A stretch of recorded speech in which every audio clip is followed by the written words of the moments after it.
सरकार आणि रिलायन्स साळगावकरांमधलो वीज खरेदी व्यवहाराची माहिती लायटीचे खाते लिपयता म्हूण दुबाव। आरटीआय अर्जदारांक ही माहिती दिना म्हूण हायकोर्टान लायटीचे चीफ इंजिनियराकडच्यान एफिडेविट मागल्या। पावर खरेदी विक्री व्यवहार तसेच गोय सरकार रिलायन्स साळगावकर पावरामधलो आर्थिक व्यवहाराचो डाटा दिना म्हूण एक्टिव्हिस्ट कोर्टान गेला। माहिती आयुक्तान अर्ज दिवनूय खंय खात्याचो पीआयओ माहिती दिना। पावर खरेदी विक्रीचो तसेच गोय सरकार आणि रिलायन्स साळगावकर पावर कंपनी मधलो आर्थिक व्यवहाराचो डाटा वीज खात्याचो पीआयओ आरटीआय खाला दिना म्हूण एक्टिव्हिस्ट काशीनाथ शेट्ये हायकोर्टात गेला। There was an agreement in 1997 which is given to me, but who are the responsible whom 330 crores now loss is going on between we have to pay to Reliance.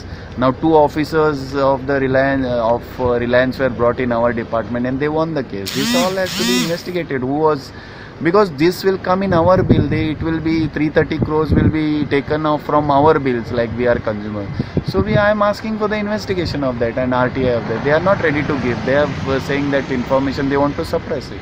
So today the court has asked the chief electrical engineer to file an affidavit on that how much the energy was given or how much where the papers are missing on that. खाते माहिती लिपयता म्हूण ताका दुबाव, हातूंत गैरव्यवहार जाला आसूंये म्हूण ताचो दावो। कोर्टान खंय लक्ष घालचें। जून 2013 ते ऑगस्ट 2014 वीज खरेदीचे व्यवहारात बिलिंग करतना कोफुसांव केले म्हूण सरकारान रिलायन्साचे बिल आडायले आनी प्रकरण ट्रिब्युनलांत गेलें। सरकारान वर्सुकी व्याज धरून दर दिसा प्रमाण रिलायन्साक 278 कोटी भरपाची गोंय सरकाराक फेब्रुवारी 2018 ट्रिब्युनलान ऑर्द दिल्ली। आतां आंकडो 300 कोटींक तेंकलो।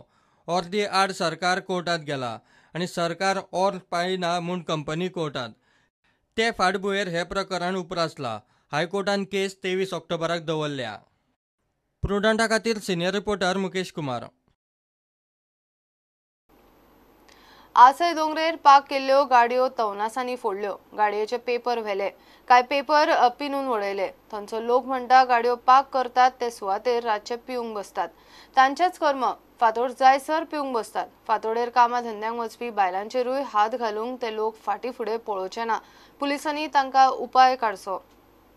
गाडी धरून गेल्लो घराकडे आनी सकाळी येवन पडले जाल्यार गाडी फोडलेली। कितें आसता कोणी फोडले अशें कितें ते खबर ना। ते भुरगे आसतले रात सगळे हांगा बसून आसतात। चोरपाचे हल्ले लोकांच्या गाडीचे पेपर काढून दुसऱ्यांच्या गाडयेकडे उडोवचे नासले। हे कोणी हांगासले लोकांनी या पिवपाक कोण बसता पळय तेंच्यांनीच केला। जर चोरपाचे इंटेन्शन जर आसलें तेंचे जाल्यार ते पेपर घेवन वयतले आसले ना गाडयेतले आनी कितें हे घेवन वयतले आसले। एक गाडी कितें फक्त एक गाडयेचो हे फोडला, ग्लास फोडला आनी सगळ्यांच्या गाडयांचे पेपर घेवन गेले आनी थोड्या गाडयांचे पेपर पिनून सकयल उडयले। चोरींचे इंटेन्शन आसलेले असले फक्त फोडल्या आमच्या सगळ्यांचे वाड्या वयले 4 जाणांचे फोडल्या। आनी हांगासर मेन म्हणल्यार पुलीस पेट्रोलिंग येना। कित्याक सांग, हांगा आमच्या वाड्यार हांगासर सगळे लिप केलेले आमच्या पंचान आनी तांकां फायदो बसता पिवपाक हांगासर। आनी ह्या लायनीक सगळे पिवपाक बसतात। ते मदल्या गाड्यार चडशे भुरगे बसतात आनी सगळ्या गाड्यांनी बसतात आनी आतां पार्किंगाक गाडी दवरता पळय थंयसर रातचे येवन रातभर दीस रातभर बसतात आनी नॉन स्टॉप। आनी हांगासल्यान बायलां लोक बावडी बायलां सो रातची कामाक वयता एअरपोर्टाचेर तांकां सो प्रॉब्लम। आयज आमच्या गाडयांक प्रॉब्लम जालो, फाल्यां ते बायलांकूय प्रॉब्लम जावंक। कित्याक हांगासर लोक पिवंक बसता मेन म्हणल्यार रातभर। सकाळची 5 जायसर 5 बायलां वयता जाल्यार 5 लोक म्हणटा हांगासर पिवंक लोक भरलेले आसतात। पुलीस जर एक्शन घेयना जाल्यार आमी सगळे गांववाले एक जातले आनी लॉ एंड ऑर्डर आमच्या हातीन घेतले आनी कितें जाता ते पुलीस जबाबदार आसतले। मागीर आमी तांकां कांय आनी सांगून येतले, आमी इंटिमेट करून येतले पुलिसांक। कित्याक ते जर आमी अशेंच जर टॉलरेट केले न्हू फुडें ते न्यूसन्स वाडत रावतले आनी आमकांच त्रास ते। कित्याक बायलां रातची कामाक वयता एअरपोर्टाचेर, फाल्यां सकाळीं कोणाचेर हात घातलो, मॉलेस्टेशन केलें नाल्यार रेप केलो, कोण आसतलो जबाबदार मागीर ताका?